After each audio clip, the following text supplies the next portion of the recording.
तो हम लोग ने कल कूलम्ब्स का नियम पढ़ा है। इस पे F equal to 1/4πε0 Q1 Q2 बट्टे आर स्क्वायर ये वैल्यू प्राप्त हुई थी हम लोगों को कूलम्ब्स के नियम, यानी कूलम्ब्स का नियम। मैंने आपको बताया उस पे जो उन्होंने बताया कि दो आवेशों के बीच वैद्युत बल कार्य करता है, वो किन किन बातों पर निर्भर करता है। ठीक है, तो कूलम्ब से ने ये बताया। फिलहाल आगे हम लोग चले तो अगर दोनों आवेश किसी माध्यम में रखे जाए, दोनों, ये निर्वात की बात कर रहा है, अगर इन दोनों आवेशों को हम लोग किसी माध्यम में मीडियम में रखें तो जो फोर्स की वैल्यू होती है, जो बल का मान है, वो कुछ इस तरह से बदल जाएगा। इसके साथ एक कांस्टेंट जुड़ता है के, ये कुछ इस टाइप से आ जाएगा। मेरी बात आप समझ रहे होंगे। तो यहाँ एक नंबर आया, आप चाहे तो इसको नोट कर सकते हैं आगे उसी कॉपी में, आपने यहाँ लिख लीजिएगा। यदि दोनों आवेश किसी माध्यम में स्थिर हो, किसी माध्यम में रखे हों, तो जो फोर्स की वैल्यू आएगी, जो वैद्युत बल आएगा, जो इलेक्ट्रिक फोर्स आएगा साथियों, वो 1/4πε0 के Q1 Q2 बटे आर स्क्वायर आएगा, कुछ इस टाइप से। अब हम लोगों ने ये देखा कि जब हम दो आवेशों को किसी माध्यम में रखते हैं तो यहाँ पे कांस्टेंट नंबर जुड़ता है के, और के कहाँ है, डिवाइड में है। इसका मतलब है कि जब हम दोनों आवेशों को किसी माध्यम में रखते हैं तो फोर्स की वैल्यू घट जाती है, डिवाइड में है, तो जो भी वैल्यू आएगी, जो भी के का कांस्टेंट का नंबर होगा उससे आप भाग देंगे, तो किसी नंबर को भाग देने पर वैल्यू कम होती है, अर्थात फोर्स का मान घट जाएगा। तो ये बात रही, कल वाले टॉपिक्स में ही जोड़ लेना है, आगे नोट पॉइंट बनाना है, NOTE। यानी अगर हमसे कूलम्ब्स का नियम पूछा जाएगा तो मैं केवल यहाँ तक चर्चा करूंगा, उसके आगे चर्चा करने का कोई सवाल नहीं होगा। अब हम लोग नोट पॉइंट पढ़ेंगे। ये नोट पॉइंट वो होंगे साथियों, जब कभी आपसे क्वेश्चन पूछा जाएगा तभी आंसर करिएगा। मतलब इसमें जो हम लोग पढ़ने चल रहे हैं, उन बातों को जब आपसे पूछा जाए तभी इन बातों को पर चर्चा करें, अन्यथा नहीं करें। ठीक है, यदि एग्जाम पेपर में आपसे कूलम्ब्स के नियम पूछा जाएगा तो केवल इतना लिखना है। हम लोग आगे चलते हैं। फिलहाल पहला पॉइंट इसमें होगा नोट पॉइंट हम लोगों के लिए, एप्सिलॉन जीरो का मान।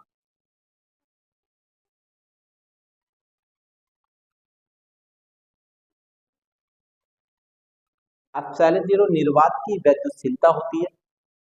ठीक है, अर्थात कहने का मतलब यह है, ठीक है, मैं इस पर चर्चा बाद में कर लूंगा कि एप्सिलॉन जीरो होता क्या है। चले, तो एप्सिलॉन जीरो के मान पे हम लोग जानते हैं, तो हम लोग लिखेंगे, हम जानते हैं कि हम जानते हैं कि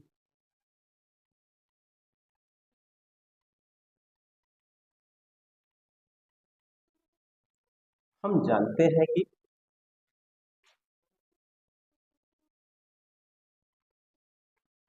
1/4πε0 इक्वल टू 9 गुणा 10⁻9 न्यूटन मीटर स्क्वायर बटे कूलम्ब स्क्वायर होता है। साथियों, आप सभी लोगों को इस पे जो भी चीजें समझना है वो आप कमेंट बॉक्स में कमेंट जरूर करिएगा। चलिए, 1/4πε4, पाई की वैल्यू थी 3.14। अब साइलेंस जीरो का वैल्यू हम लोगों को पता करना है, 9 गुणे 10⁻9।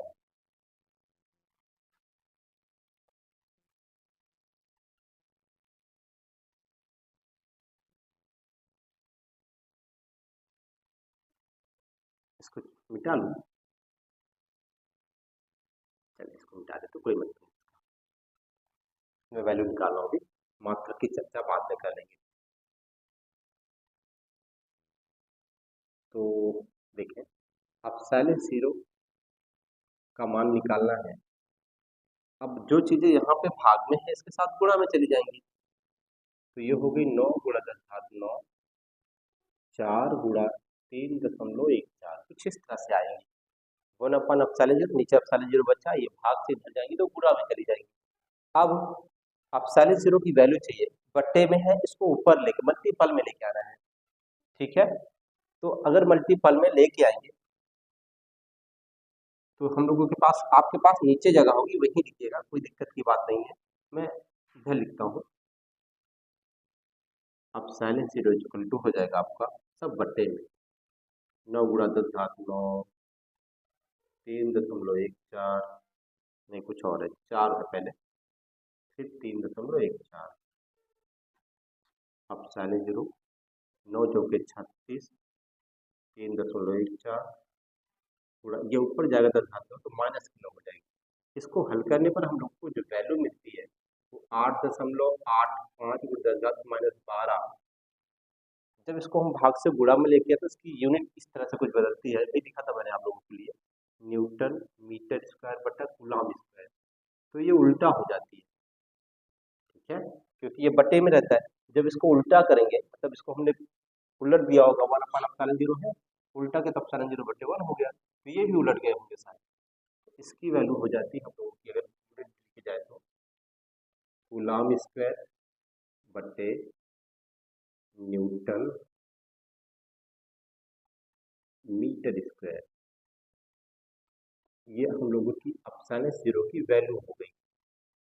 ठीक है साथियों, इसी में हम लोग दूसरा पॉइंट पढ़ेंगे, एप्सिलॉन 0 का मात्रक चर्चा करते हैं। फिलहाल हम लोग उस पर किस बात की चर्चा करेंगे, दूसरी बात, एप्सिलॉन 0 का मात्रक।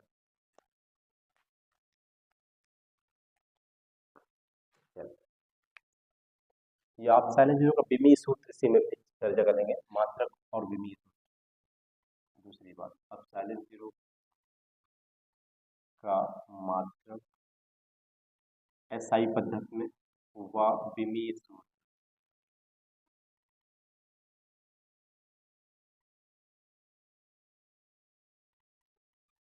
एसआई पद्धति में मात्रक निकालेंगे, मात्रक व विमीय सूत्र निकाल लेंगे हम लोग। चलिए सबसे पहले लिखेंगे वी नो दैट, अर्थात हम जानते हैं कि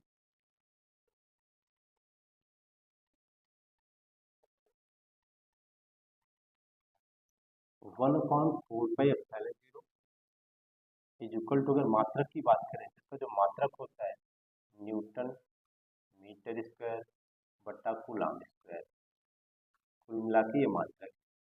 तो इन दोनों से हम लोगों को कोई मतलब है नहीं, क्योंकि ये एक कांस्टेंट नंबर है, किसी भी कांस्टेंट नंबर का कोई मात्रक होता है नहीं, तो हम लोगों के पास जो वैल्यू बची 1/4 0 बची, ये हो गई न्यूटन मीटर स्क्वायर बटा कूलम स्क्वायर।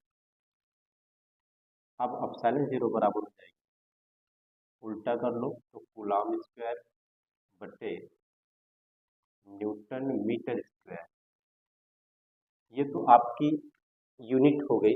इसे हम लोग एमकेएस पद्धति में लेके चले तो हम लोगों को विमीय सूत्र यहीं से मिल जाएगा। फिलहाल एप्सिलॉन 0 का एक मात्रक तो ये मिल गया हम लोगों को। ठीक है, इसी को हम किस में ले चलते हैं, इसके विमीय सूत्र में कन्वर्ट करें, तो हम लोग यहाँ से विमीय सूत्र में भी कन्वर्ट कर लेंगे, तो एप्सिलॉन 0 बराबर हो जाएगा, कूलम एक आवेश का मात्रक होता है और Q बराबर IT हुआ करता है। आई जो धारा है, विद्युत धारा है। फिलहाल साथियों आपने क्लास 11 में पढ़ा होगा कि एक मूल मात्रक, मूल राशि है, और मूल राशि इसका जो मात्रक है वो एम्पियर इसका समय है, यानी कुल मिलाकर के जो आवेश का विमीय सूत्र होता है वो AT होता है, एम्पियर इंटू समय। और इस पे भी स्क्वायर लगा, इस पे भी स्क्वायर लगा देता हूँ नीचे। अब न्यूटन पे आ जाए तो MLT के पावर -2, ये तो आपका बल का विमीय सूत्र हो गया जो बहुत पॉपुलर है। ठीक है साथियों, अगर इसका भी निकालना नहीं जाता तो कमेंट बॉक्स में कमेंट करें। और मीटर का हम लोग विमीय विमीय सूत्र एल जानते हो, इस पर स्क्वायर लगा है, स्क्वायर लगा देते हैं। अगर आप लोगों को विमीय सूत्र छोटी छोटी चीजों का नहीं पता है तो क्लास 11 में चले जाइए, पहले वहां आप विमीय सूत्र सीखिए, फिर यहाँ आइए। अब A square T square M L power 3 T के पावर -2। ठीक साथियों, इसको और इजे करो तो पहले m ऊपर गया तो m के पावर -1 हो गया, l ऊपर गया तो l और कहीं है नहीं पूरे में, l के पावर -3 हो गया, t ऊपर गया तो t एक प्लस का है, ये ऊपर जाएगा तो ये भी प्लस का हो जाएगा, ये t पहले से प्लस, ये वाला t ऊपर गया तो ये भी प्लस, कुल मिला के 4 पावर हो गई, और a स्क्वायर पहले से। तो ये हो गया हम लोगों का जो एप्सिलॉन 0 है इसका विमीय सूत्र। साथियों, अगर हम लोगों को केवल 1/4 पे एप्सिलॉन 0 का विमीय सूत्र चाहिए तो इसी को उलट देना है, यानी हम लिखते थे एम एल क्यूब टी के पावर -4 ए के पावर -2, ये 1/4 पाई एप्सिलॉन 0 का विमीय सूत्र है। चाहिए तो नोट कर सकते हैं, नहीं चाहिए तो कोई बात नहीं, पूछ ले कोई तो इसे उलट देना चुपचाप, कुछ करने की जरूरत है। तो हम लोगों ने इसमें 3 बातें सीखी, 1 2 3। ठीक है, हम लोग और थोड़ा आगे चलते हैं। एक एप्सिलॉन 0 है, एक एप्सिलॉन ओनली है, एक के है, इसको हम लोग निर्वात की विद्युतशीलता कहते हैं।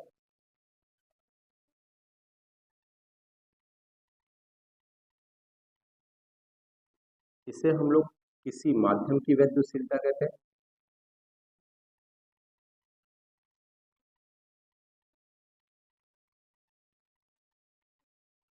और इसे हम लोग परावैद्युतांक कहते हैं। ठीक, माध्यम का परावैद्युतांक। तो 1 2 3 इसमें हम लोगों को रिलेशन चाहिए, इसी नोट पॉइंट में हम तीसरी बात सीखेंगे। एक दो बातें हम लोगों ने सीख ली है, तीसरी भी सीख लेंगे। ठीक है,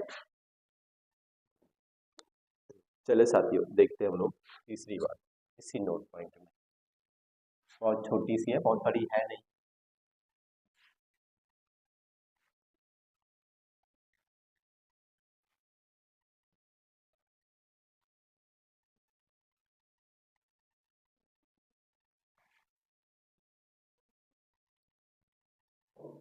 साथियों, जो हम लोगों की तीसरी बात है वो हम लोग सीखेंगे इस पे, किस पे निर्वात की विद्युतशीलता कॉमा करके किसी माध्यम की विद्युतशीलता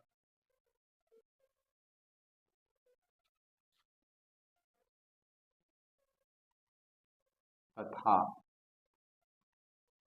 परावैद्युतांक में संबंध।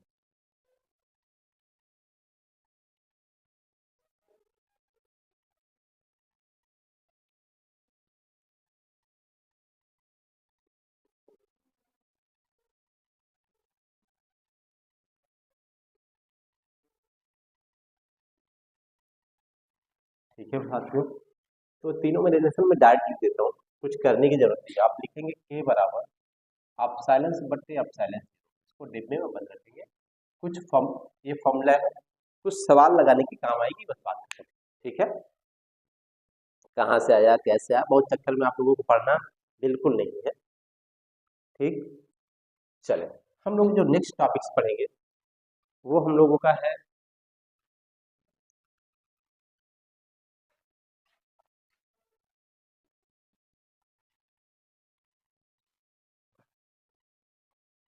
आज कूलॉम्स के नियम का सदिश रूप, समझते चलिएगा। हम लोगों का टॉपिक है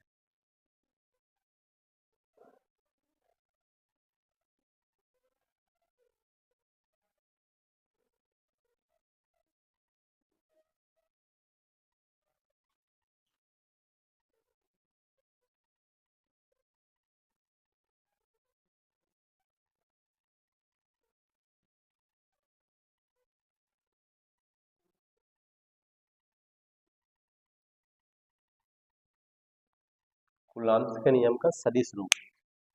ठीक है,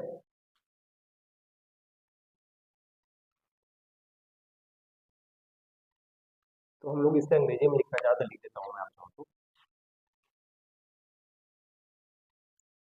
vector form of Coulomb's law.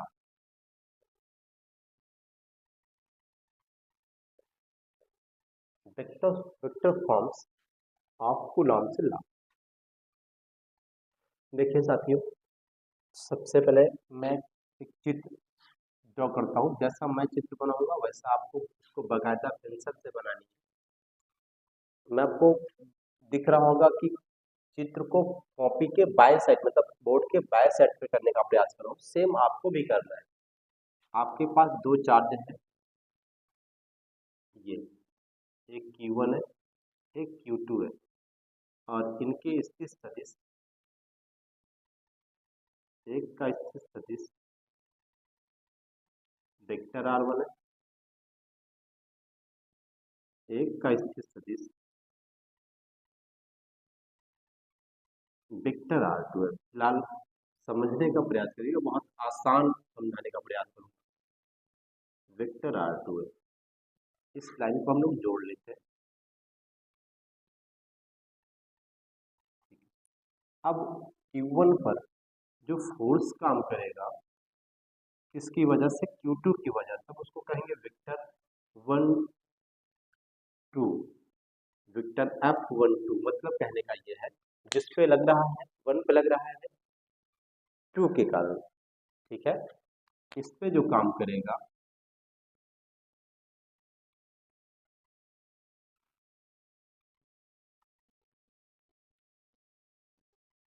नहीं हो रही है, चले 1 पे लग रहा है 2 के कारण, ये हो रहा है 2 पे लग रहा है 1 के कारण। अगर हम बात करें तो ये जो आ है, इसकी जिसको हम आर मान लिया, ठीक है। अब जो यहाँ पे Q1, इसके कारण इस पे फोर्स लगा, उसकी जो दिशा है वो कुल मिला के इधर की दिशा में है। किधर दिखा, इधर लिखा देता हूँ, ठीक है। और इसको हम कहेंगे वेक्टर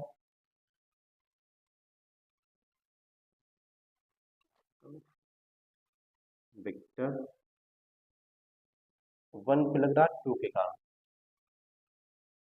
2 से 1 की ओर है, चाहे बताओ, ठीक है। ये जो आपको दिख रहा है वो आपको दिख रहा होगा, इसकी जो दिशा होगी 1 से 2 की ओर है, ठीक। तो ये आपका चित्र फिगर बन के तैयार है। ये बिंदु O है, एक्स अक्ष है, ये वाई अक्ष है। तो पहले हम लोगों को ये चित्र ड्रॉ करना है, जैसे मैंने खींचा है, ठीक है। तो साथियों, मैंने आपको डायरेक्शन दिखाई है। ये जो फोर्स लग रहा है इस पर, इसकी दिशा है 1 से 2, 2 से 1 की ओर। इसकी दिशा 1 से 2 की ओर, जो ये फोर्स काम कर रहा है, ठीक। दोनों का जो ये वैल्यू है वो आर है, मतलब रिजल्टेंट है। अगर हम वेक्टर R1 और वेक्टर 2 1 का रिजल्टेंट देखें तो वो आर के बराबर है अभी, ठीक है। तो इस बात को ध्यान रखना है। यहाँ पे जो मैंने आपको दिखाई, ये केवल डायरेक्शंस दिखाने का काम किया है, ठीक है। चले, तो पहले हम लोगों को ये बताना है कि मान लेते हैं हमारे पास दो बिंदु आवेश है। क्या है, दो बिंदु आवेश है Q1 और Q2। मैं लिख देता हूँ यहाँ, माना हमारे पास दो बिंदु आवेश Q1 व Q2 है, कॉमा करके, जिनके स्थित सदिश सदिश वेक्टर R1 व वेक्टर R2 है। फोड़ देना। ठीक है, नेक्स्ट जो बात बतानी है आप लोगों को वो बतानी है कि जो फोर्स काम कर रहे हैं किसकी वजह से किस पर काम कर रहे हैं। देखिए अब हम बताएंगे कि आपको कि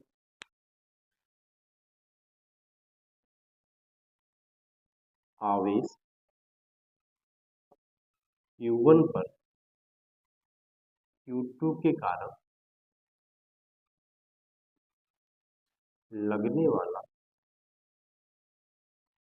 वैद्युत बल, आप इसे कह सकते हैं F12, ये तो कहेंगे 1 से 2, हाँ ठीक है, 1/4πε0 Q1 Q2 बटे डिस्टेंस r²। दोनों मैंने आपको बताया दो रिजल्टेंट वो आर है दोनों का। अब अगर आपको सिंपली फोर्स का मान लिखना होता, वैद्युत बल का मान लिखना होता तो यही है, लेकिन इस पे हम लोग सदिश जोड़ रहे हैं, मतलब डायरेक्शंस जोड़ रहे हैं।